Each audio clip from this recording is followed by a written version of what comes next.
मध्य प्रदेश में पहली बार मिलकर चुनाव लड़ेंगे सपा और कांग्रेस।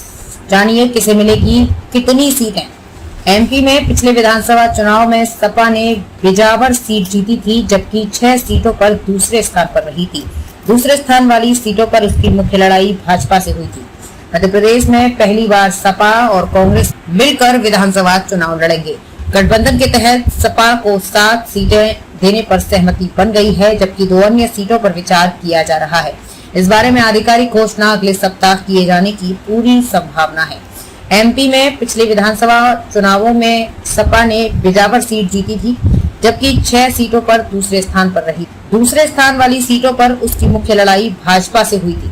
वर्ष 2003 के विधानसभा चुनाव में सपा के 7 विधायक जीते थे। इस बार सपा ने गठबंधन के तहत 10-12 सीटें मांगी थी। इस मुद्दे पर सपा के प्रमुख महासचिव प्रोफेसर रामगोपाल यादव और कांग्रेस के एमपी के प्रभारी महासचिव रणदीप सुरजेवाला के बीच कई राउंड की बातचीत हुई।